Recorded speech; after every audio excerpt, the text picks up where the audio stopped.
The stars are right, and that means it's time for another episode of The Whisper in Darkness. I'm your host, the Man from Lang. Thank you very much for joining me today. On this episode, I am reviewing the Mystic cards in Dark Side of the Moon, the third Mythos pack in the Dream Eater cycle. There are spoilers throughout if you care about that sort of thing. If you enjoy what you hear, remember to like, comment, and subscribe. Before we get started, I'd like to thank the patrons of this channel for their tremendous support, and Cole Monroe Chitty for his fantastic art that graces the splash screen. The Arkham Horror LCG community is amazing, and these people have gone above and beyond to bring you content like these reviews. If you'd like to become a patron to support the channel's goals and see your name in lights, follow the link down below, sign up for a tier of your choice, and claim your rewards. That would be awesome. Without further ado, let's get started. The first Mystic card in the pack is Spectral Razor. It's a 2-cost event with willpower and combat skill icons and the spell trait. It has the following game text: fight, add your willpower skill value to your skill value for this attack. Immediately before this attack, you may engage the attacked enemy. This attack deals +1 damage, +2 damage instead if the enemy is non-elite. Mystics have struggled in the combat department since the core set dropped. Back in those days, Agnes Baker had 4 ways to deal damage at the beginning of a campaign: Knife, Shriveling, Blinding Light Zero, and her response. Agnes's ability to damage enemies without taking an action or making a skill test is amazing, but there is only so much it can do when the going gets tough. Agnes counted on Shriveling to do most of the heavy lifting in combat, but if she didn't drop before she got overrun by enemies, or it ran out of charges mid-battle, everyone's favorite waitress was in danger of becoming a meal for a hungry Mythos entity.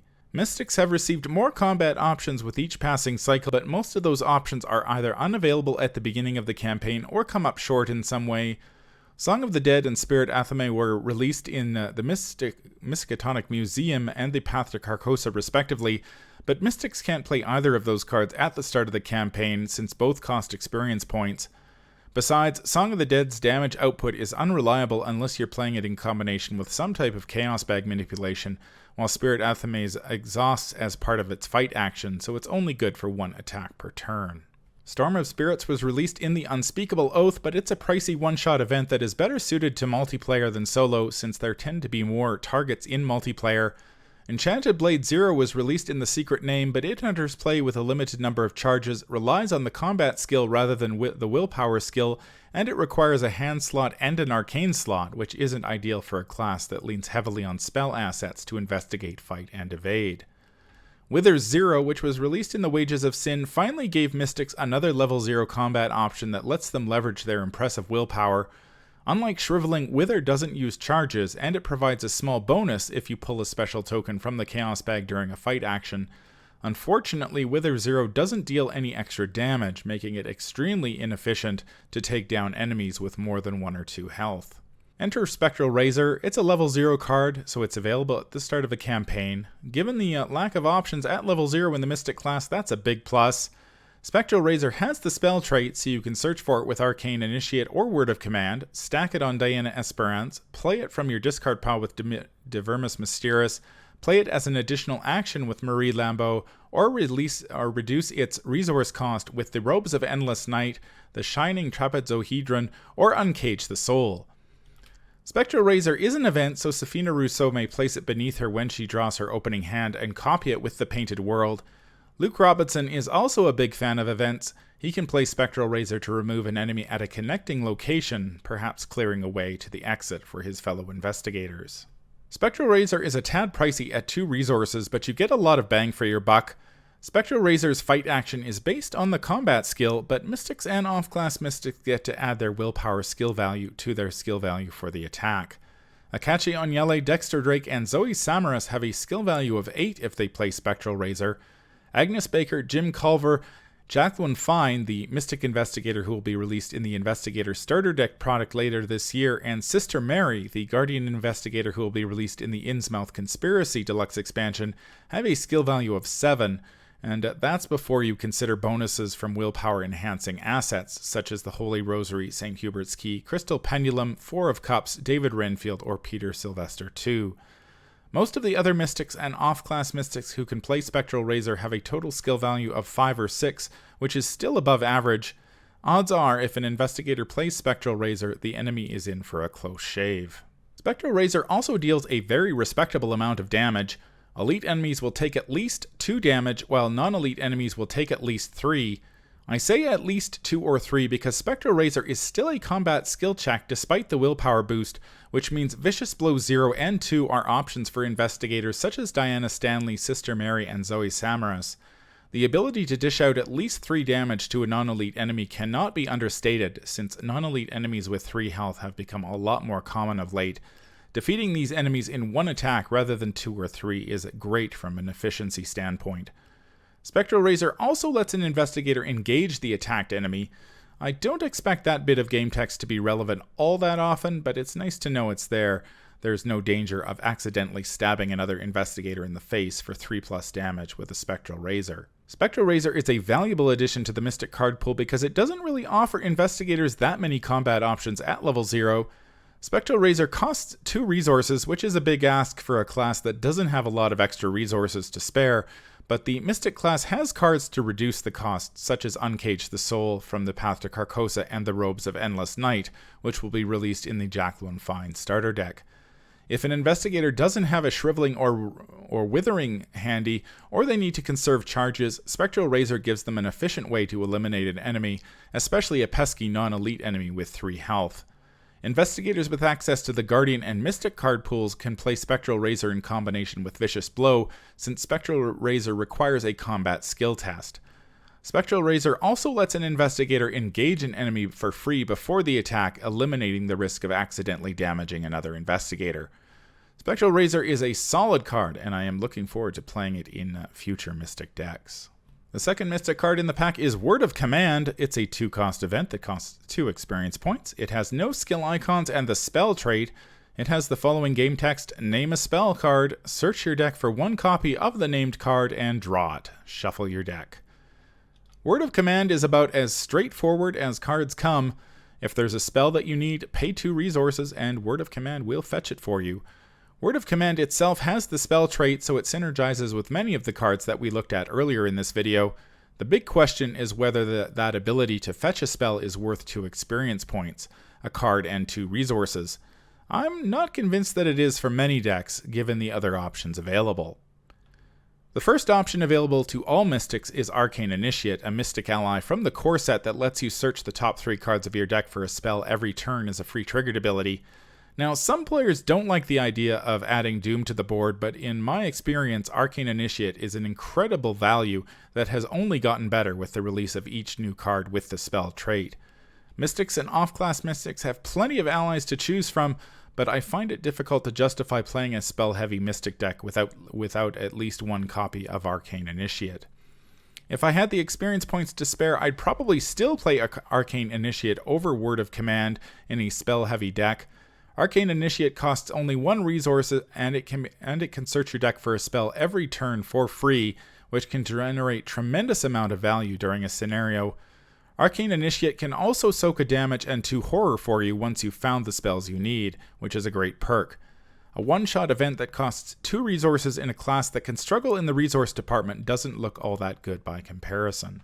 The biggest problem with Arcane Initiate, besides the Doom, is that it ties up your ally slot, which isn't ideal if your strategy revolves around another ally, such as Alyssa Graham, David Renfield, Diana Esperance, Olive McBride, Peter Sylvester, Summoned Hound, or Twyla Catherine Price.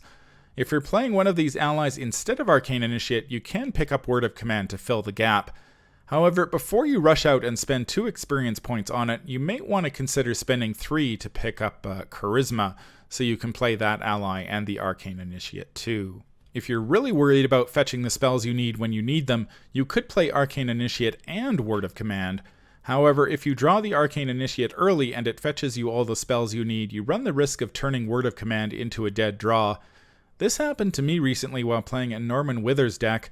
I played Arcane Initiate 3 on turn 1 and used it to search the top 3 cards of my deck for a spell every turn. By the time I drew both copies of Word of Command, I didn't need to play them. Worse, I couldn't commit them to skill tests due to the lack of skill icons. I would have been better off in the long run if those 2 copies of Word of Command had been pretty much any other card. Mystics and off-class Mystics who have access to the Seeker card pool have many other ways to search their deck for a spell without spending 2 experience points. Eureka, a Seeker skill from the Pallid Mask, lets you search the top 3 cards of your deck for a card and draw it after a successful skill test. Mr. Rook, a Seeker ally from the Wages of Sin, lets you search the top 3, 6, or 9 cards of your deck for a card and draw it. Mr. Rook is arguably the most powerful level 0 card in the game right now, and he's one of the few reasons I would consider cutting Arcane Initiate. Old Book of Lore, a Seeker asset from the core set, and No Stone Unturned, a Seeker event from the Path to Carcosa, let investigators search the top 3 or top 6 cards of their deck for a card and draw it respectively. Finally, there's Lucid Dreaming, a neutral event from this pack. For 2 experience points, it lets you choose a card in your player area or your hand and then search your deck for another copy of that card and draw it. It's worth noting that these cards also have the potential to trigger another Seeker staple, Astounding Revelation, a Seeker event from the Dream Eaters. Fetching a card and gaining 2 resources or placing 1 secret on an asset you control is an incredible value. Word of Command also triggers Astounding Revelation, although I'm not convinced that you need to purchase it if you have access to the other tutors I mentioned. For starters, it costs 2 experience points. Apart from Lucid Dreaming, all the cards I mentioned above are level 0 cards. Unlike Arcane Initiate and Mr. Rook, Word of Command requires an action to search your deck. Word of Command also lacks skill icons, which I consider to be a big drawback, especially mid to late game. If you don't need Word of Command to fetch a spell for you, it's basically a dead draw, which can be extremely annoying if there is a critical test that you need to pass and you come up short on icons. Finally, Word of Command fetches only spells, making it less versatile than some of the other tutors I've discussed. On the plus side, Word of Command will fetch you any spell you need, regardless of its location in your deck, so it's better if you're desperate. Mystics who lack access to the Seeker card pool have only 2 options to search their deck for a spell: Arcane Initiate and Lucid Dreaming. Word of Command makes more sense in these types of decks, since Mystics don't have that many ways to draw additional cards besides Scroll of Prophecies from the Search for Kadath. Word of Command's lack of skill icons is still a significant drawback, but it makes an ideal discard to the scroll if you don't need it. At least 2 investigators, Agnes Baker and Patrice Hathaway, can get around the drawback by picking up Cornered, a level 2 survivor asset from the Boundary Beyond. Patrice can also feed Word of Command to her Violin to gain a resource or draw a card. Word of Command is also a viable option for Arkham Horror's Mystic Rogue investigators, SEFINA Rousseau and Dexter Drake. There isn't much of the way in the card draw in the Rogue class, so the ability to fetch a spell from the draw deck does have value for both investigators. Word of Command also happens to be an event, so SEFINA Rousseau could place it beneath her at the start of the game and copy it with her signature event, the Painted World. SEFINA also has the option to pick up Double Double, a rogue asset from Before the Black Throne, to trigger Word of Command twice. Unfortunately, neither SEFINA nor Dexter have a way to work around Word of Command's lack of skill icons. If they draw it and they don't need to play it, then it's a dead draw, which is not ideal. Diana Stanley and Sister Mary, the Guardian Mystic investigator who will be released in the Innsmouth Conspiracy Deluxe expansion, are in a similar boat. Neither the Guardian class nor the Mystic class offer much in the way of additional card draw besides the aforementioned Scroll of Prophecies, so Word of Command is helpful if they need a specific spell. They don't have a way to discard Word of Command to trigger another ability though, so the lack of skill icons can come back to bite them in the ass. Word of Command has the potential to be a useful tool in a spell-slinging Mystic or off-class Mystic deck. That said, I don't think it's an auto-include.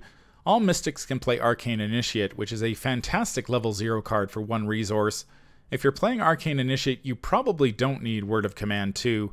If you're playing a different ally, Word of Command can fill the gap, although I would consider purchasing Charisma so I could play Arcane Initiate, as well as that ally instead. If you're playing a Mystic Seeker, you probably don't need Word of Command either, since there are plenty of great level 0 tutors in that class. Word of Command makes a lot more sense in pure Mystic, Mystic Guardian, and Mystic Rogue decks, although its lack of skill icons is a significant drawback since neither of those decks have a way to discard it to trigger other useful abilities. If you draw Word of Command and you don't need to play it, the lack of skill icons will be extremely annoying. You could pitch it to the Scroll of Prophecies if you go that route, but that's not all that good. Word of Command makes the most sense in Agnes Baker and Patrice Hathaway since both can feed it to Cornered for a skill value bonus if they don't need it to fetch a spell. I could also see playing Word of Command in a deck that plays relatively few spells or a deck based around 1 spell. I suspect that by the time you've earned enough experience points to purchase Word of Command, you'll know whether your deck needs it or not. If your deck is struggling to play the spells it needs, Word of Command can help fix that issue. If your deck seems to be humming along, slinging spells with reckless abandon, you're probably better off spending those 2 experience points elsewhere. That's going to do it for my review of the Mystic cards in Dark Side of the Moon. Spectral Razor is a solid combat option for a class that doesn't have that many options to begin with at level 0. I really like the fact that it's a combat skill test, so Mystic Guardians have the option to play it in combination with Vicious Blow. I also like the fact that it deals 3 damage to non-elite enemies. Enemies with 3 health are a real hassle, and Spectral Razor eliminates them efficiently.